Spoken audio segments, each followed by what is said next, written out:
오늘 히브리서 10장 1절부터 14절 말씀이죠.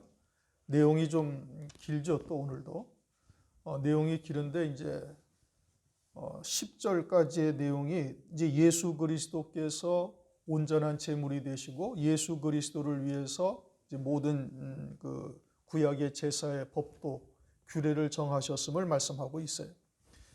히브리서 7장 19절에도 율법은 아무것도 온전케 못할지라 그렇게 말씀하시고 7장 25절에서는 그리스도만이 우리를 온전히 구원하실 수 있다. 그러니 율법의 모든 말씀은 누구를 나타내고 계시는 것이냐? 그리스도를 나타내고 계시는 거예요. 오늘 9절 말씀에 첫 것은 패하고 둘째 것은 세우리 하셨다. 우리에게 나타나진 순서는 둘째 것이 즉 그리스도께서 화목제물이 되신 것이 후에 나타나셨지만 사실은 창세전부터 그리스도 안에서 우리를 구속하실 뜻을 먼저 정하시고 율법을 주셔서 율법을 통해서 그리스도를 소망하게 하시고 그리고 구약에서도 믿음으로 구원을 얻는 거죠. 믿음으로 죄사함을 받았음을 말하고 있는 거예요. 그런데 이제 구약에서 율법을 가지고 있던 유대인들이 아브라함과 같이 믿음으로 구원을 받아야 될 터인데 믿음으로 받는 것이 아니라 제사의 행위로 죄사함을 받고 구원을 받는 것으로 착각을 한 거예요. 이것은 오늘날 우리들에게도 똑같이 말씀하시고 있는 겁니다. 오늘날도 우리가 예배를 행위적인 예배를 드렸다고 해서 그것이 하나님께서 기뻐하시는 것이 아닌 거예요. 그래서 이제 번제와 속죄제를 하나님이 기뻐하지 아니하신다 이렇게 말씀하고 있죠. 그러니까 예배의 행위 자체가 중요하고 그것을 드렸다고 해서 하나님이 받으시는 것이 아니고 마찬가지로 예배도 믿음으로 드려야 되는 거예요. 그리스도를 믿는 믿음으로 예배를 드려야 되는 것이고 그래야 그것이 온전한 예배가 되는 것인데 이제 그것을 성경에서는 조금 더 자세하게 영과 진리로 드리는 것이다 이렇게 말씀하고 있죠. 그리스도를 믿음으로 드리는 것이 영과 진리로 드리는 예배가 되는 것이고 그러한 예배를 하나님께서 받으시는 거예요. 그러면서 이제 번제와 속죄제를 하나님이 기뻐하지 아니하셨다. 오늘날도 행위적인 예배, 행위적인 예물, 행위적인 기도 이거는 하나님이 기뻐하지 아니하시는 겁니다. 오히려 그것이 하나님에게는 더욱더 짐이 된다라고 이제 이사야서에서도 말씀하고 있는데 그렇게 말씀하시는 것이죠. 그러니 우리가 하나님 앞에 나올 때 어떠한 자세로 나와야 되는지를 우리가 이제 바르게 깨달아야 되는 것이고 그러할 때 이제 그리스도께서 영원한 제사 영원히 온전케 하셨다. 물론 이제 표면적인 의미는 제사 이와 같은 하나님 앞에 나오는 행위 이것을 말하고 있지만 실상은 우리의 구원을 말씀하고 있는 것인데 이제 우리의 구원을 온전하게 하셨다. 구약은 우리를 온전케 하지를 못하죠. 그러나 그리스도는 우리를 하나님 앞에 온전한 자로 세우시는 분이시다. 이것을 우리에게 지금 강조하시고 있는 말씀인 겁니다. 율법과 복음 그걸 말씀하고 있는 거예요. 요점은 그거죠. 그리스도만이 우리를 온전케 하시고 온전한 구원에 이르게 하시는 분이시다. 이것이 이제 오늘 말씀의 주안점입니다. 1절 율법은 장차 오는 좋은 일들의 그림자요 참 형상이 아니므로 율법은 참이 아니고 그림자다. 그러니 그림자를 통해서 참이 무엇인지를 우리에게 나타내시고 있는 겁니다. 이 땅의 성소는 하늘에 있는 것들의 모형으로 지었는데 실제 하늘나라에 성소가 있고 성전이 있는 것은 아니란 말씀이죠. 그러면 그림자인 성소를 통해서 하나님께 나아가는 길이 어떠한지를 우리에게 나타내시고 있는 거예요. 그러면서 율법은 장차 오는 좋은 일, 장차 오는 좋은 일이라는 것은 물론 그리스도를 말하는 겁니다. 그리스도로 이루시는 모든 구원, 이것이 우리에게 좋은 일이죠. 그리고 장차 온다라고 말씀하셨지만 그리스도께서는 멜기세덱으로 먼저 계신 거예요. 율법 이전에 멜기세덱으로 이루신 구원이 먼저 있었고 그 구원을 온전케 하시기 위해서 주님께서 이 땅에 오셔서 십자가 위에 피 흘려 속죄의 구원을 이루신 것이고 그러한 속죄의 구원은 구약에서 하나님의 성소에 들어가는 길이 아직 나타나지 아니하였다. 9장 8절을 보면 그렇게 말씀하시죠. 히브리서 지성소에 들어가는 길이 아직 나타나지 아니하였는데 이제 10장 20절에 가서는 휘장이 찢어지고 이제는 성소로 들어가는 새롭고 산 길이 우리에게 나타났음을 말씀하고 있는 거예요. 그러니 예수 그리스도로 말미암아 하나님 앞에 우리가 담대히 나갈 수가 있음을 말씀하고 있죠. 구약의 율법의 제사 이런 것으로는 하나님 앞에 나아가는 길이 온전치가 않은 것이죠. 그러니까 대제사장이 1년에 한 번 지성소에 들어가죠. 이제 성소에 들어가는 길이 아직 나타나지 아니하였기 때문에 대제사장 혼자 이제 제사를 드리고 그리고서는 향로를 가지고 지성소에 한 번씩 들어갔다 나온 거예요. 그러나 이제는 예수 그리스도로 말미암아 성소의 휘장이 위로부터 아래까지 찢어지고 이제는 지성소에 우리가 하시라도 들어갈 수 있는 은혜의 길이 이제 열린 것이죠. 그래서 율법은 장차 오는 좋은 일들의 그림자요 참 형상이 아니므로 해마다 늘 드리는 바 같은 제사로는 나오는 자들을 언제든지 온전케 할 수 없느니라. 그렇지 아니하면 섬기는 자들이 단번에 정결케 되어 다시 죄를 깨닫는 일이 없으리니 어찌 그 드리는 일을 그치지 아니하였으리요. 단번에 정결케 되어진다면 제사를 드리는 일이 끝쳤을 터인데 그러지 아니하고 생각날 때마다 제사를 드려야 되는 거예요. 그리고는 대제사장이 1년에 한 번 지성소에 들어가는데 그때에도 아주 자기를 위해서 그리고 이스라엘 백성들을 위해서 속죄제사, 번제제사를 드린 다음에야 겨우 지성소에 한 번 들어갔다 나왔다 이겁니다. 그러니까 율법의 제사로는 온전한 정결함을 받는 것이 아니었음을 말씀하고 있는 것이죠. 3절 그러나 이 제사들은 해마다 죄를 생각나게 하는 것이 있나니 그래서 해마다 생각날 때마다 제사를 드려야 되는 거예요. 그러니까 율법의 제사법은 우리를 온전케 구원할 수 있는 법이 아니다. 그래서 항상 지성소에 들어갈 때마다 두려워서 늘 조심하며 온전한 제사를 드리고 그리고서는 지성소에 들어갔죠. 그래서 4절 이는 황소와 염소의 피가 능히 죄를 없이 하지 못함이라. 사람이 지은 죄는 사람의 피로 사람의 생명으로만 갚아야 되는 거예요. 사람이 지은 죄의 싹은 사망이요. 로마서 6장 20절 그렇게 말씀하시죠. 사람이 지은 죄이니 사람의 생명으로 갚아야만 되는 것이고 또 생명은 피에 있죠. 레위기 17장 11절 생명은 피에 있으므로 피가 죄를 속하느니라. 그래서 짐승의 피로 이제 그림자적인 역사로서 짐승의 피를 이제 제사장이 받아서 번제단 뿔에 바르고 이제 휘장에 뿌리기도 하고 때로는 이제 제사의 그 종류에 따라서 이제 그러고 나서야 이제 속죄함을 받은 것이죠. 그 증거로 대제사장이 1년에 한 번 지성소에 들어갔다 나오는 거예요. 그러나 짐승의 피가 죄를 없이 하지 못하는데 어떻게 대제사장이 지성소에 들어갔다가 살아서 나올 수가 있느냐? 그것은 믿음으로 죄사함을 받았기 때문에 그러는 거예요. 무엇을 믿음으로? 여자의 후손이 오셔서 우리의 모든 죄를 사하실 것을 우리가 믿음으로 모든 율법이 누구를 나타내시고 있어요? 그리스도를 나타내고 있는 거예요. 율법의 제사는 그림자고 실상은 그리스도께서 오셔서 화목제물이 되실 것을 나타내시고 있는 것이죠. 이 땅의 번제단의 뿔은 그림자고 실상은 하늘에 있는 참 성소의 번제단 뿔이 그것이 실상인 것이고 그 에레미야 17장 1절을 보면은 우리의 죄가 우리의 마음판에 새겨지고 또 하늘에 있는 성소의 단뿔에 금강석 끝 철필로 새겨져 있다. 그러니 사유하시는 죄를 사하는 권세는 하나님에게밖에 없는 거예요. 하나님에게만 사유하시는 권세가 주어진 것이고 하나님만이 죄를 사하실 수가 있는 거예요. 그런데 어떻게 짐승의 피로 우리가 죄사함을 받을 수가 있는가? 그것은 짐승의 피로 사함 받는 것이 아니라 믿음으로 그리스도께서 오셔서 화목제물이 되실 것을 믿음으로 사함을 받았음을 말씀하고 있는 것이죠. 히브리서 9장 23절을 보면 하늘에 있는 그것들은 이런 것들보다 더 좋은 제물로 할지니라. 하늘에 있는 것들이라는 것은 우리의 아들의 영이요 하나님의 생명으로 낳은 그 생명의 자식들을 말하는 것인데 그것이 어떻게 짐승의 피로 사함을 받을 수가 있겠어요? 사유하심이 하나님에게만 있으니 그리스도로만 사함 받을 수 있음을 말씀하고 있는 것이지요.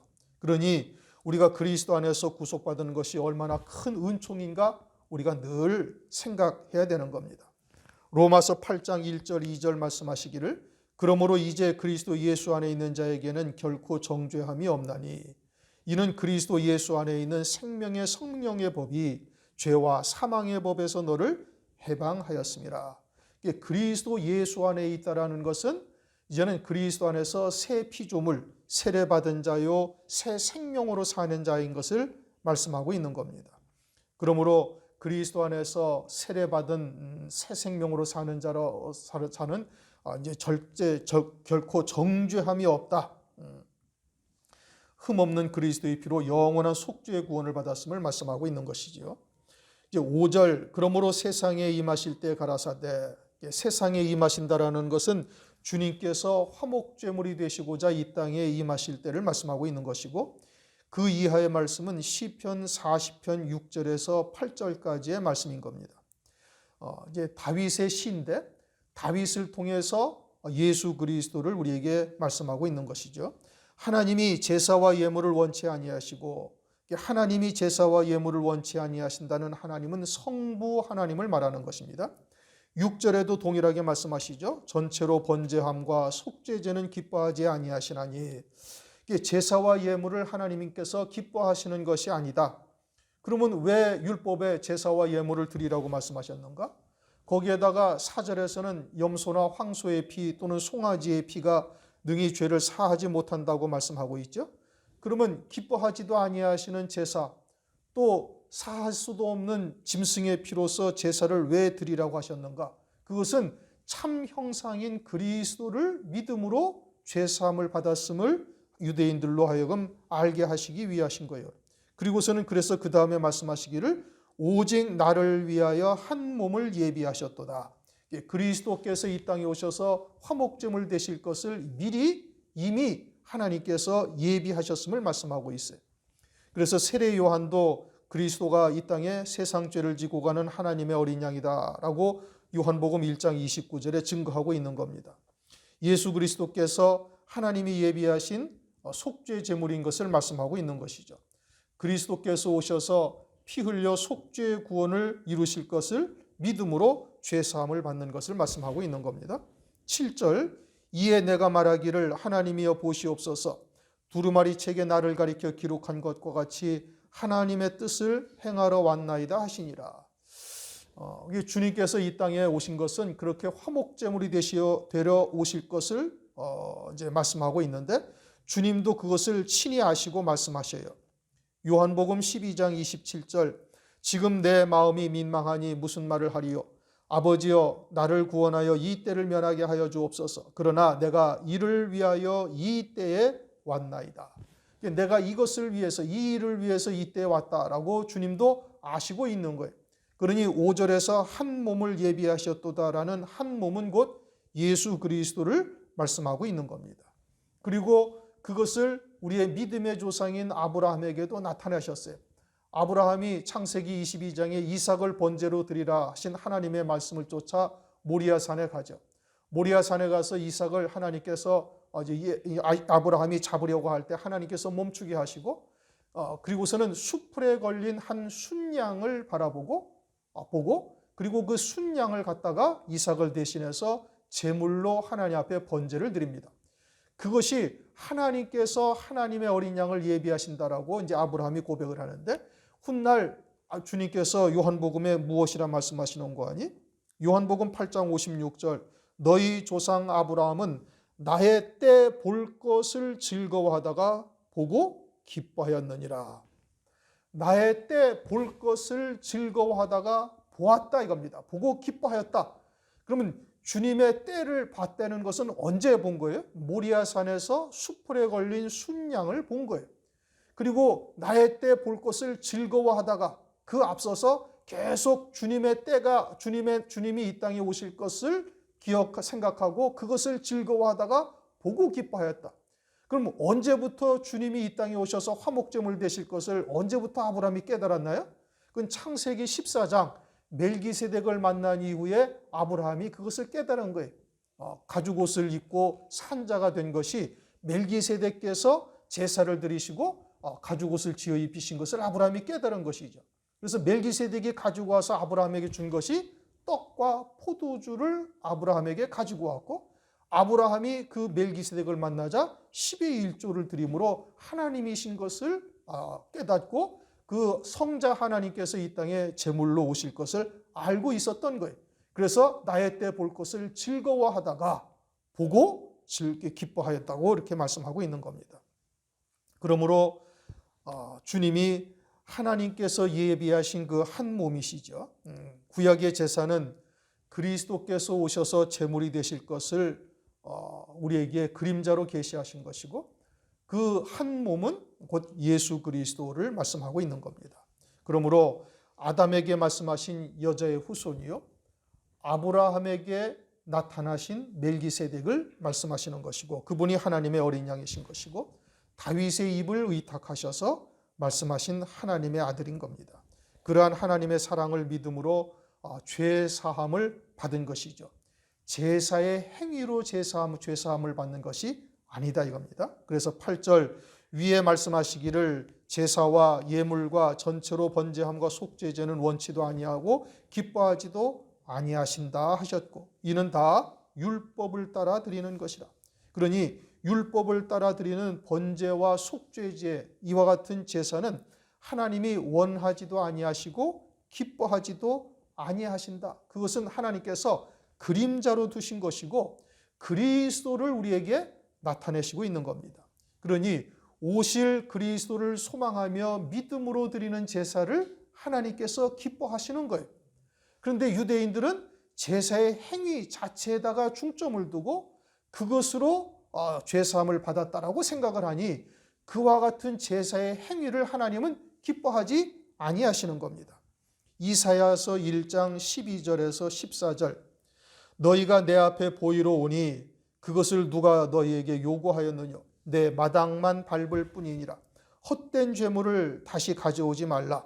분향은 나의 가정이 여기는 바요 월삭과 안식일과 대회로 모이는 것도 그러하니 성회와 아울러 악을 행하는 것을 내가 견디지 못하겠노라.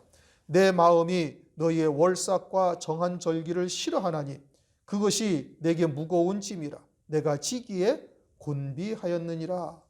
이스라엘 백성들은 제사를 드리면은 그것으로 죄사함을 받았다라고 생각을 하고 있는데 하나님은 제사의 행위 자체가 지금 중요한 것이 아니죠.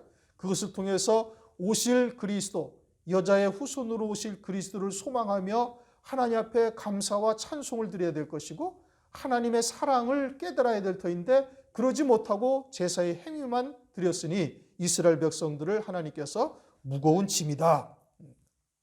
오늘날도 마찬가지로 예배의 행위 자체가 하나님께서 기뻐 받으시는 것이 아니다 이겁니다. 만약에 구약의 제사를 드려서 죄사함을 받았다라고는 유대인들과 같이 행위적인 예배, 행위적인 예물, 행위적인 기도, 행위적인 헌신, 타성에 젖은 것, 의무적인 것으로 드리고 있는 모든 제사와 예물은 하나님께서 기뻐하지 아니하시는 거예요. 호세아서 6장 6절에 말씀하시기를 나는 인애를 원하고 제사를 원치 아니하며 번제보다 하나님을 아는 것을 원하노라. 하나님이 누구신지 하나님의 사랑이 무엇인지를 깨닫기를 원하는 것이죠. 예배를 통해서도 마찬가지인 겁니다. 그런데 어느덧 예배가 타성해졌고 그냥 예배를 드렸으니 하나님께 행할 의무를 다했다라고 생각하는 자세가 되어지면 이거는 그러한 예배는 하나님께서 받으시지도 아니하고 하나님께 연락되지도 아니하는 것이고 그렇게 드려진 예물도 역시 마찬가지가 되는 거예요. 그러니 하나님이 누구신지 하나님의 사랑이 무엇인지를 우리가 바르게 깨달아야 되는 겁니다. 예배를 통해서 그와 같은 하나님의 은혜를 깨달아야 되는 것이지 그러지 아니하고 그저 형식적인 예배 이와 같은 것은 도리어 하나님께 무거운 짐이 되고 하나님의 싫어하시는 바가 된다. 9절 그 후에 말씀하시기를 보시옵소서 내가 하나님의 뜻을 행하러 왔나이다. 주님이 이제 하나님의 뜻을 행하러 왔나이다. 이것은 시편 40편 7절 말씀을 인용해서 말씀한 겁니다. 내가 말하기를 내가 왔나이다. 나를 가리켜 지목한 것이 두루마리 책에 있나이다. 이 말씀을 인용해서 이제 주님께서 하신 말씀이죠. 예수님을 향하신 하나님의 뜻은 뭐냐? 요한복음 3장 16절 하나님이 세상을 이처럼 사랑하사 독생자를 주셨으니 이는 저를 믿는 자마다 멸망치 않고 영생을 얻게 하려 하심이라. 독생자를 통해서 그의 백성들에게 영생을 주시고자 하시는 것이 하나님의 뜻이에요. 그러한 하나님의 뜻을 행하러 왔다라고 주님께서 말씀하시는 겁니다. 그러니 겟세마네 동산에서 기도할 때 내 뜻대로 마옵시고 아버지의 뜻대로 되기를 원하나이다. 주님께서 기도를 그렇게 마치죠. 그래서 아버지의 뜻이 뭐냐? 주님께서 십자가를 통해서 속죄 구원을 이루시는 것이 아버지의 뜻이요 하나님의 사랑인 거예요. 그러니 요한복음 12장 27절에도 내가 이를 위하여 이때 왔나이다 이렇게 지금 고백하고 말씀하시고 있는 겁니다.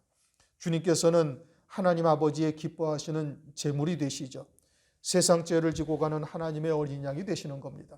하나님 아버지의 뜻을 이루러 이 땅에 오셔서 그 뜻대로 하나님의 뜻을 이루시고 그리고 하나님 보좌 우편 영광 중에 앉게 되셨죠. 그러한 하나님의 사랑을 우리에게 그대로 다 나타내신 겁니다. 독생자라도 아끼지 아니하시는 하나님의 사랑을 우리에게 그대로 나타내시고 있는 것이고 그러한 하나님의 사랑을 깨닫고 감사하며 그 사랑 안에 머무는 자가 되는 것이 예배의 목적이에요. 그리고 그러한 하나님의 사랑 안에서 사는 것임을 깨닫고 그러한 사랑을 나타내는 자, 그것이 우리의 삶이 되어야 되는 것이죠. 그러면서 그 첫 것을 폐하심은 둘째 것을 세우려 하심이라. 첫 것은 율법을 폐하셨다는 의미죠. 율법을 폐하셨다. 그것은 율법을 완전히 없이 하셨다. 그러면은 구약의 말씀을 구약의 말씀을 폐하여야 되는데 구약의 말씀이 그냥 그대로 우리에게 인용되고 있죠. 신약 성경에 들어서 전부 다 구약의 말씀을 거의 인용하고 있는 겁니다. 마태복음이 가장 많이 인용을 하고 있고 히브리서의 말씀도 구약의 말씀을 다 인용하고 있는 거예요. 그것은 구약의 말씀을 폐하였다라는 것이 없애버렸다 이런 의미가 아니라 구약의 말씀으로는 온전한 의에 이를 수 없다라는 것을 말씀하고 있는 것이죠. 그래서 로마서 3장 20절 율법의 행위로 그 앞에 의롭다 하심을 얻을 육체가 없나니 율법으로는 죄를 깨달음이라. 그래서 율법으로는 의롭다 하심을 얻지 못한다. 온전함에 이르게 하지 못한다. 이런 의미로 하신 말씀인 겁니다. 첫 것은 율법을 의미하는 것이고 둘째 것은 하나님의 의이신 예수 그리스도를 말씀하고 있는 거예요. 하나님의 의이신 예수 그리스도를 믿음으로 얻는 의, 그것은 온전한 구원에 이르게 되어질 것을 말씀하고 있는 것인데 첫째 것, 둘째 것이라고 하니까 주님이 나중의 것이냐 그것이 아니라 이제 서두에 말씀드린 것처럼 하나님께서는 이미 그리스도 안에서 구속하실 뜻을 이미 창세전부터 예정하신 거예요. 에베소서 1장 3절 4절에서 이미 말씀하고 있죠. 그러니 그리스도 안에서 구속하실 뜻을 위해서 율법을 우리에게 주신 것이지 나타난 순서적으로 율법으로 우리를 구원하시려다가 하다 보니 되지 않아서 그리스도께서 오신 것은 아니다 이겁니다.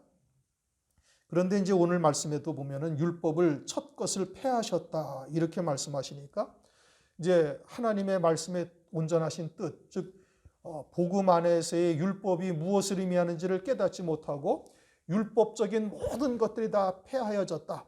그래서 제사의 예법도 폐하여졌고 또는 뭐 주일 성수하는 것, 11조, 절기 등등이 다 폐하여졌으니 무시하는 역사가 오늘날 가끔 있죠. 그러나 그것은 절대 옳은 것이 아닙니다.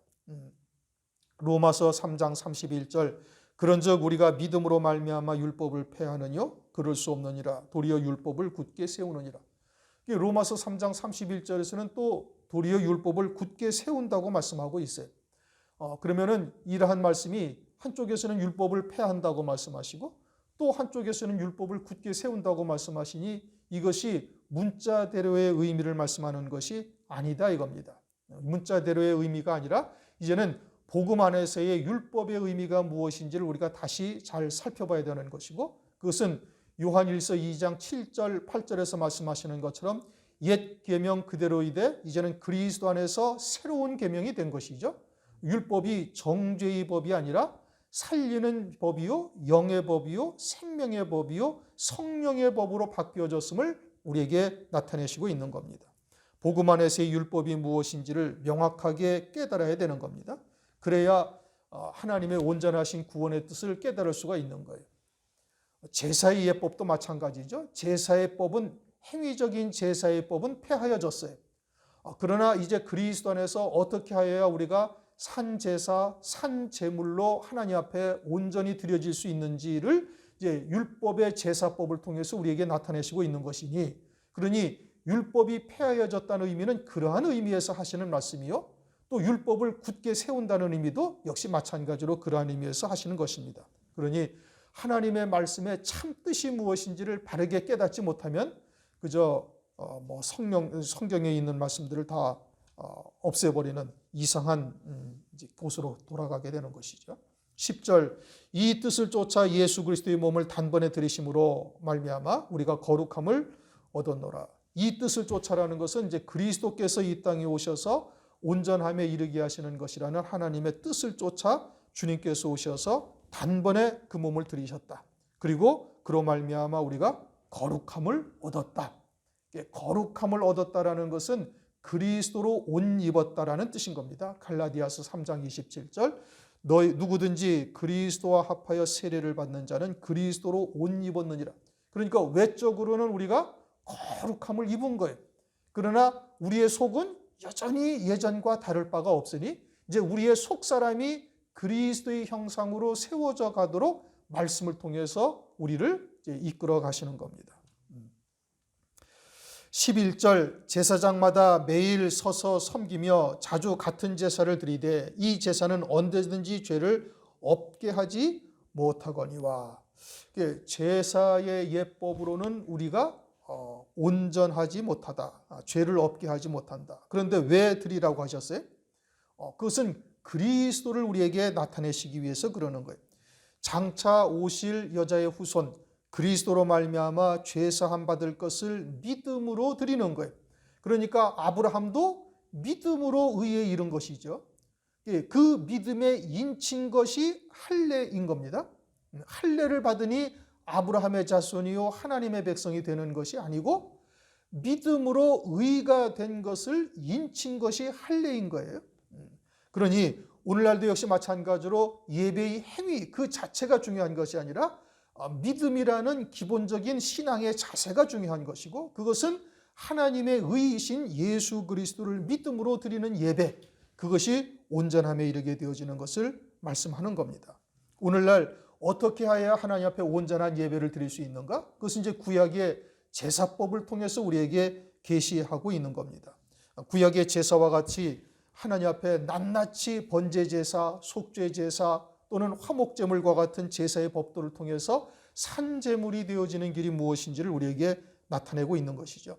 그러지 아니하고 그저 나와서 형식적인 예배를 드리면은 이제 구약의 율법을 쫓아 그냥 제사의 행위를 통해서 죄사함을 받았다 하는 유대인들과 다를 바가 하나도 없어지는 겁니다. 그러한 예배, 그러한 제사는 하나님이 기뻐하시는 제사가 아닌 거예요. 그러니 오늘날도 하나님께서는 영과 진리로 예배를 드리라고 말씀하시고 있고, 그러한 예배를 하나님께서 찾으신다. 구약의 제사를 하나님께서 기뻐하지 아니하시는 것은 오늘날 그와 같이 형식적인 제사, 예배, 이것을 하나님께서 기뻐하지 아니하신다는 것을 나타내시고 있는 겁니다. 12절, 오직 그리스도는 죄를 위하여 한 영원한 제사를 드리시고, 하늘에 있는 것들은 이와 같은 짐승의 피로 제사 드린다고 해서 그것이 사함을 받는 것이 아님을 말씀하고 있죠. 그래서 그리스도께서 이 땅에 육신을 입고 오시는데 여자의 후손으로 오셔서 죄 없는 몸이 되신 거예요. 우리가 죽어도 우리의 죄값으로 죽는 것이니 남의 죄를 사할 수가 없는 것인데, 그리스도는 여자의 후손으로 오셔서 흠없는 제물이 되시고 그로 인하여 우리가 죄 사함을 받을 수가 있는 것이죠. 마태복음 1장 21절, 그가 자기 백성을 저희 죄에서 구원하실 자이심이라. 요한복음 1장 29절, 보라 세상 죄를 지고 가는 하나님의 어린 양이로다. 그래서 주님이 십자가에서 희생하심으로 영원한 제사를 드리셨다. 그것은 참 성소에 들어가셔서 성소에 있는 단뿔에 주님의 피를 바르심으로 우리의 모든 죄가 다 사함 받았다라는 뜻입니다. 요한복음 1장 29절 말씀과 같이 세상 죄를 다 지신 것이죠. 그러므로 더 이상의 제물이 필요 없음을 말씀하고 있는 것이고, 하나님 우편에 앉으사, 하나님 우편에 앉으신다라는 것은 그곳에 앉으셔서 무슨 권위를 나타내는 것이 아니라 그곳에서 우리를 위해서 중보하시죠. 로마서 8장 34절, 누가 정죄하리요? 죽으실 뿐 아니라 다시 살아나신 이는 그리스도 예수시니 그는 하나님 우편에 계신 자요 우리를 위하여 간구하시는 자시니라. 하나님 보좌 우편에서 우리를 위해서 간구하신다 이겁니다. 우리는 예수 그리스도를 믿은 이후에도 끊임없이 죄악을 물마시듯 하며 실족하는 우리들인데, 그러한 우리들을 위해서 그 옆구리에서 흘리신 피와 물로 다시금 정결하게 하시고 깨끗게 하시는 은혜를 우리에게 베풀고 계시는 거예요. 그래서 오늘도 우리가 주님 앞에 나와서 하나님 아버지의 이름을 부르며 예배를 드릴 수 있도록 은혜를 베풀고 계시는 것이죠. 그래서 우리가 죄 사함을 받았고 온전함에 이르는 길에 우리가 서 있음을 깨닫는 것은 우리가 말씀을 통해서 하나님의 은혜를 다시 새롭게 깨닫고 또 신앙의 결단을 할 수 있도록 은총을 베풀고 계시는 것으로 확인할 수가 있다 이겁니다. 구약의 대제사장이 하는 일이 뭐냐? 예물을 드리는 일과 제사 드리는 일을 하는 거예요. 그러니까 그것을 통해서 오늘날 하나님 보좌 우편에 서 계신 대제사장이신 예수 그리스도께서 오늘날도 예물을 드리는 일을 하는 겁니다. 그 예물이라는 것은 헌금을 말하는 것이 아니라 우리 자신이 하나님 앞에 산 제물이 되는 길을 끊임없이 우리를 위해서 중보기도 하고 계시는 거예요. 그래서 성령께서 그러한 주님의 기도를 들으시고 우리에게 깨닫게 하시는 겁니다. 온전한 제물이 되는 길을 우리에게 알게 하시는 것이고, 그 예물을 드리는 것이고, 또 대제사장의 또 하나 일은 속죄 제물을 드리는 것이죠. 그것은 우리가 짓고도 뭉개버리는 수많은 죄들을 주님이 우리를 위해서 중보하심으로 우리가 하나님의 은혜의 보좌 앞에 오늘도 담대히 나올 수 있는 겁니다. 그것이 하나님 보좌 우편에 계신 주님께서 하시는 일이요, 그분이 우리를 위해서 온전한 제물이 되셔서 이제 휘장이 찢어지고 하나님 앞에 담대히 나올 수 있게 된 것이죠. 13절을 한번 읽어보십시다. 13절. 그 후에 자기 원수들로 자기 발등상이 되게 하실 때까지 기다리시나니. 이게 이제 시편 110편 1절 말씀인 겁니다. 여호와께서 내 주에게 말씀하시기를 내가 네 원수로 네 발등상 되게 하기까지 너는 내 우편에 앉았으라. 여호와께서 내 주다. 여호와는 하나님 아버지 성부 하나님을 말씀하시는 것이고, 내 주에 말씀하시기를 하는 내 주는 성자 하나님이신 그리스도를 말씀하시는데, 내가 네 원수로 네 발등상 되게 하기까지 너는 내 우편에 앉았으라. 발등상이라는 것은 계단의 발판을 말하는 겁니다. 계단의 발판. 다시 말하면 원수라는 것은 마귀죠. 마귀와 마귀의 수하에 있는 것들이 우리를 회방하죠. 하나님을 향하여 찾아가는 우리의 발걸음을 계속 미혹하고 또 실족해 하는 일들을 하고 있는 겁니다. 그러한 것들을 발판되게 한다. 다시 말하면 믿음으로 우리로 하여금 이기게 하셔서 그런 것이 우리에게 상급과 영광이 되도록 하는 일, 그것이 원수로 네 발등상 되게 하는 일이시죠. 그런데 하나님은 전능하시니 그와 같은 일은 단 한순간에 쉽게 이룰 수가 있어요. 또 영적으로 그리스도께서는 이미 하나님 보좌 우편에 앉아 계시니 이미 다 이루신 것과 다를 바가 없어요. 그럼에도 불구하고 내가 네 원수로 네 발등상이 되게 하기까지 너는 내 우편에 앉았으라 하면서 그 일이 지금까지 계속되고 있는 거예요. 그것은 무엇을 말하느냐? 이 말씀이 주님에게만 해당되어지는 말씀이 아니고 주님은 모든 그리스도인들의 대표로 당신께서 앉으신 보좌 우편의 영광의 자리가 우리가 가야 할 생명의 길이요, 영광의 궁극적인 목표, 표대가 어디인지를 우리에게 계시해 주는 것이죠. 그리스도께서는 머리가 되시고 우리가 그분의 지체가 된다. 성경에서 그렇게 말씀하시에요. 그러니 머리 되신 그리스도께서 승리하셔서 하나님 보좌 우편 영광 중에 앉아 계시면서 지체가 된 우리들로 하여금 온전한 구원에 이르기까지 지금 발등상이 되게 하기까지 기다리신다라는 것은 우리의 구원에 관한 말씀을 이제 말하고 있는 겁니다. 그러니 이 말씀이 다윗의 입을 통해서 그리스도를 나타내시는 것이지만 실상은 그리스도 안에 있는 하나님의 자녀들의 구원이 다 이루기까지, 그때까지 너는 내 우편에 앉았으라 라고 말씀하고 있는 것이죠. 오늘날은 이제 그러한 하나님의 택한 백성들을 그리스도 안에서 부르신 그들을 의롭게 하시고 의롭게 하신 그들을 영화롭게 이루어 가시는 일을 행하고 계셔요. 믿는 자에게 성령을 부어주셔서 하나님의 뜻이 무엇인지 이제 16절부터 쭉 그것을 말씀하시는 겁니다. 그렇게 이루어 가시는 구원을 쭉 말씀하셔서 결론은 뭐냐? 뒤에 가시면 37절을 한번 읽어보실까요? 37절 잠깐 후면 오실 이가 오시리니 지체하지 아니하시리라. 그러니 이것은 무엇을 말하는 거예요? 주의 재림을 의미하고 있죠.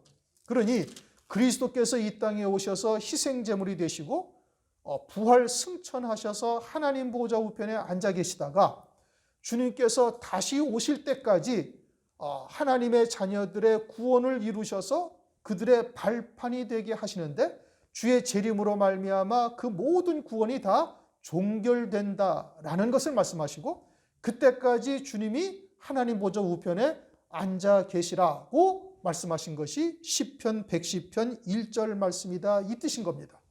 그러니 지금 율법과 복음, 구약의 제사와 그리스도께서 화목제물이 되신 것을 말씀하시다가 그 말씀의 결론이 어디로 이루어지느냐? 우리의 구원으로 지금 말씀이 초점이 옮겨졌다라는 것을 지금 말씀하고 있는 거예요. 주님 한 분만 원수를 발등상이 되게 하신다는 것은 이미 주님께서 이미 이루셨어요. 그리고 그것은 하나님 아버지께서 단 한순간이면 얼마든지 이루실 수 있는 일인 거예요.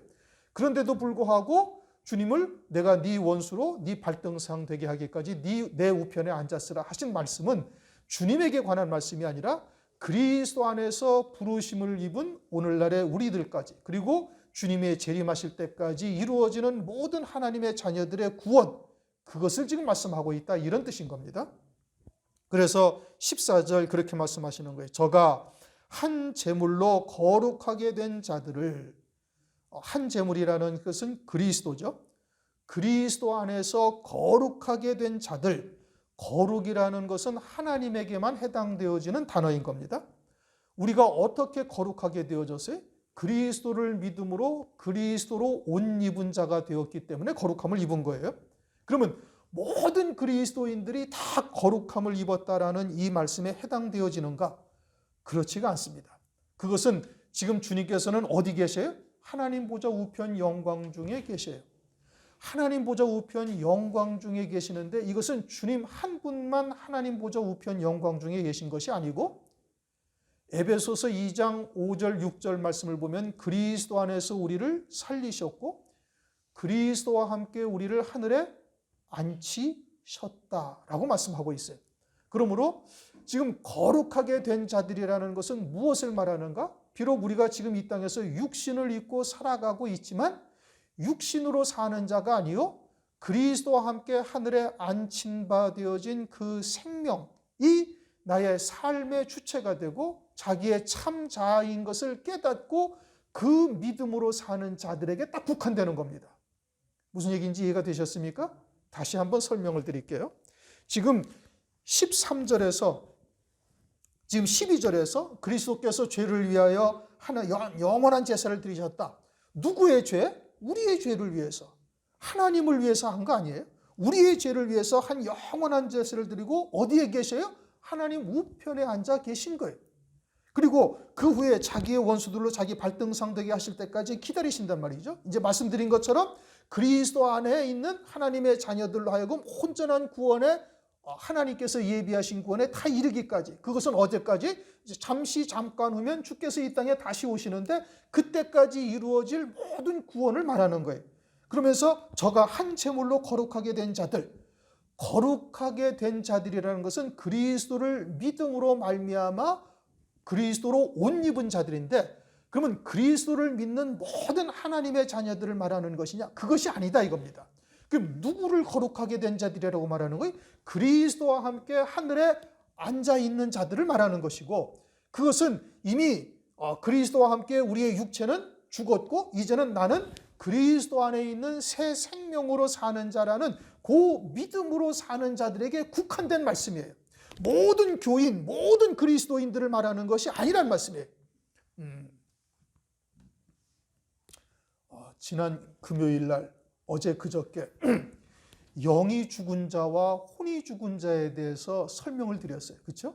영이 죽은 자, 혼이 죽은 자, 다 죽었어요. 다 죽었는데 왜 성경에 영이 죽은 자, 영이 죽었다가 영이 돌아왔다? 어떤 자는 혼이 떠나갔다 또는 혼이 돌아왔다? 왜 그렇게 말씀하시느냐? 이것은 예수 안에 있는 자들 가운데서도 영이 죽은 자가 있고 예수 안에 있는 자 가운데 혼도 죽은 자가 있는 거예요. 이게 영도 죽고 혼도 죽은 자들이 있고 혼만 죽은 자도 있고 아예 영도 죽고 혼도 죽은 자가 있는 거예요.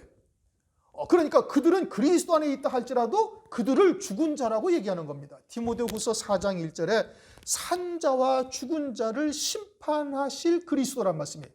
그 산자와 죽은 자라는 것이 육체적으로 살아있는 자는 산자고 육체로 죽어서 무덤 속에 있는 자는 죽은 자냐, 그걸 말씀하는 것이 아니란 말이에요. 이 땅에서 하나님의 은혜 가운데서 우리가 이 땅에서 살아가는데 산자로서 살아가는 자가 있고 죽은 자로서 살아가는 자가 있는 거예요. 영도 죽은 자도 죽은 자이고 혼도 죽은 자도 죽은 자예요. 그러니 네가 그리스도의 은혜로 말미암아 하나님의 은혜를 받은 자인데 이 땅에서 산 자로 살았느냐 죽은 자로 살았느냐를 하나님께서 나중에 심판하신다 이겁니다.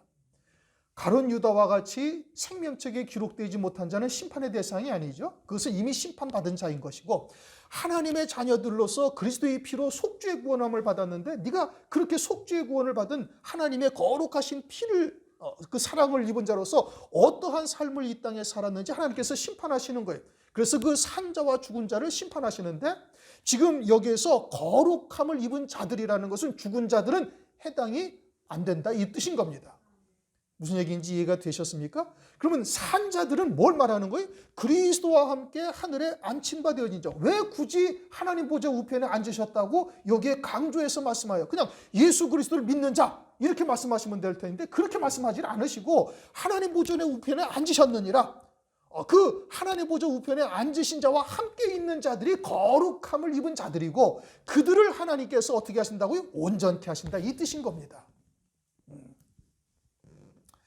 성경 말씀이 그냥 한 절만 딱 떼어서 해석하면 그것은 하나님의 온전하신 뜻을 우리가 깨달을 수가 없어요. 앞뒤에 있는 말씀들이 어떠한 맥락에서 말씀하고 있는지 이것을 우리가 잘 살펴봐야 하나님이 말씀하시는 이 온전히 영원히 온전케 하셨다는 것이 지금 나에게 해당되어지는 말씀인지 해당되지 않는 말씀인지를 알 수가 있는 거예요. 그냥 사람들은 그냥 사람들이라고 그러면 좀 안 되죠. 너무 이제 인격을 무시하는 것이 되죠. 제가 전도사가 되고서 성경을 보는데 한 줄 읽고 나면은 그 앞줄이 뭔지 생각이 안 나는 거예요. 그렇게 읽기는 읽는데 이것이 머릿속으로 하나도 안 들어오는 거란 말씀입니다. 지금 성경은 읽기는 읽는데 14절을 읽으면 13절에서 뭔 얘기를 했는지 12절에서 뭔 얘기를 했는지 전혀 생각이 나지 않냐고 그냥 읽기는 읽어요. 이제 전도사니까 하나님의 말씀을 좀 읽어야 되겠지. 평신도보다는 그래도 좀 나아야 되니까 그냥 부단히 읽긴 했는데 뭐가 뭔지를 도저히 한 줄을 읽으면 그 앞줄을 잊어버리고 한 장을 읽고 나면 그 전 장에 뭘 말씀하였는지 아무것도 생각도 안 하질 않는단 말이에요. 그래도 여러분 꾸준하게 읽어야 돼요. 우리가 육체로부터 영으로 옮겨지는데 많은 과정이 필요합니다. 많은 과정이 필요합니다. 마치 광야 40년 동안 연단의 과정을 거치는 것과 같은 과정이 있어야 되는 거예요. 그러니 또 깨닫고 또 돌이키고 또 깨닫고 또 돌이키고 이것이 수도 없이 반복되어지는 과정에서 이제 육에서 영으로 옮겨져야 하나님의 말씀이 그때부터 보이기 시작을 하는 거예요. 그리고 우선은 들어야 되죠. 이게 들어서 깨우쳐져야 그 다음에 하나님의 말씀을 들을 때 이제 먹을 때 소화가 되어지는 거예요. 그와 같이 육에서 영으로 옮겨져야 되는 과정이 우리에게도 필요한 것처럼 하나님의 말씀으로 거룩함을 입었다라는 것이 이것이 그냥 단순히 이 예수 믿고 교회 나오고 11조 생활하고 주일 성수하고 그래도 새벽기도 하고 3일까지 3일 밤 9일 금요일 밤 예배 다 드리고 그러면은 그것이 거룩하게 된 자냐 아니란 말씀이에요. 행위적인 제사, 행위적인 예배 이것이 하나님이 기뻐하시는 것이 절대 아니에요. 물론 신앙이 어릴 때는 하나님이 누군지를 알지 못하니까 율법처럼 몽학 선생 아래에 있죠. 잘못하면 한 대 너 맞는다. 이런 얘기 들어야 뜨끔해가지고 다시 뭐 예배도 나오고 정신도 차리고 그러지만, 그러나 본질은 그 행위 자체가 중요한 것이 아니고 하나님의 뜻이 어디에 있는지를 바르게 깨닫는 자가 되어야 되는 거예요. 그러니 여기서 영원히 온전케 하신다, 거룩하게 된 자들을 영원히 온전케 된다라는 것은 그 앞절 말씀에서 쭉 이어져서 내려오는 거예요. 예수님이 하나님 보좌 우편에 앉으셨다? 그 얘기를 왜 굳이 할 필요가 뭐가 있어요? 우리의 구원과 관계되니까 하신 말씀이에요. 그럼 예수님이 하나님 보좌 우편에 앉으셨으니 우리는 어떠한가? 우리는 땅에 속한 자로서 육으로 살아가는 자가 하나님 보좌 우편에 앉은 예수님과 뭔 관계가 있어요? 그러니 성경에서 그리스도 안에서 새 피조물 된 자는 하나님과 주님과 함께 이미 하나님 보좌 우편에 앉아있는 그 영원한 생명이 나의 참 자아인 것이고, 그 생명으로 사는 자여야 거룩함을 입은 자들이 되는 거예요. 거룩하게 된 자들을, 그들을 어떻게 한다고요? 그들을 영원히 온전케 어떻게 하셨다? 이미 하셨다는 거예요. 로마서 8장 30절에도 그렇게 말씀하시죠. 부르신 자들을 의롭다 하시고 의롭다 하신 그들을 또한 영화롭게 하셨느니라. 그러면 하늘에서는 이미 하나님의 뜻은 다 이루어진 거예요. 그리고 그 뜻을 우리들에게 말씀을 통해서 깨닫게 하시고, 그래도 또 곁길로 가는 우리들을 또 한 대 때려가지고 다시 제자리로 돌아오게 하셔가지고 결국은 가나안 땅으로 인도하시는 하나님의 역사를 우리가 이 땅에서 체험해가며 살아가는 거예요. 여호수아서 새벽에 상고를 하죠. 가나안 땅에 들어가지도 않았는데 여호수아서 1장 3절에 여호수아에게 하나님께서 뭐라고 말씀하셔요? 내가 이 땅을 다 너희에게 주었노니, 이미 다 주신 거예요. 그저 네가 가서 밟기만 하면 다 네 땅이 되리라. 오늘날 우리의 신앙생활이 그러하다 이겁니다. 하나님께서는 이미 우리를 영화롭게 하신 거예요.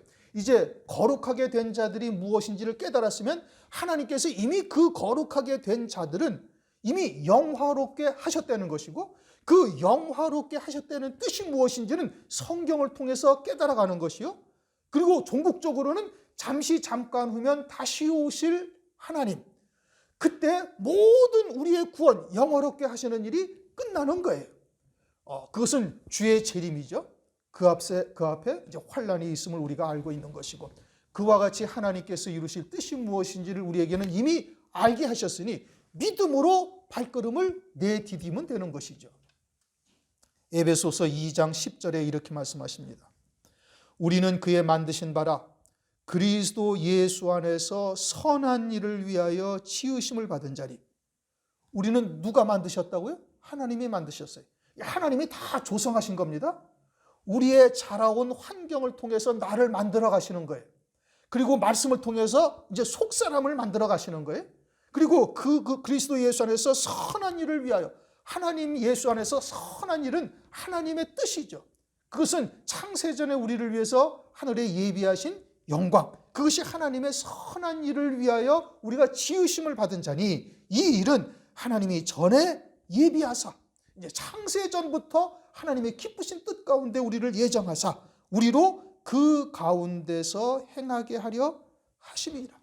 그래서 그와 같이 예비된 자들에게는 깨달아 믿게 하시는 거예요. 듣고 천국의 비밀을 아는 것이 너희들에게는 허락되었으나 저들에게는 아니 되었나니. 그러니 그들은 들어도 듣지 못하고 보아도 보지 못하고 깨닫지 못하느니라. 요한복음 6장 44절 나를 보내신 아버지께서 이끌지 아니하면 아무라도 내게 올 수 없으니 오는 그를 내가 마지막 날에 살리리라. 그러니 우리가 하나님의 말씀을 들을 수 있다는 것은 하나님의 은혜죠. 깨닫고 믿음으로 받는다? 하나님의 은혜인 거예요. 그것은 무엇을 의미해요? 나를 위해서 예비하신 영광이 무엇인지를 우리에게 보여주시는 거예요. 아브라함에게 가나안 땅을 보여주신 것과 같다 이겁니다. 야곱에게 하나님께서 약속의 말씀 꿈 가운데 나타나셔서 언약을 하시는 것과 똑같은 일들을 우리에게 지금 이루어 가시고 있는 거예요. 믿음으로 받고 내디디면 되는 겁니다. 하늘에서는 이미 뜻이 이루어졌으니 이 땅에서도 이루어질 것을 우리가 기도하면서, 그리고 부단히 자신을 쳐 복종시켜 나가는 자가 되어야 되겠습니다. 예배는 영과 진리로 드리는 예배인 겁니다. 그리스도 안에서 드리는 예배죠. 하나님의 사랑이 무엇인지, 하나님의 거룩하신 뜻이 무엇인지를 깨달아 갈아야 되는 거예요.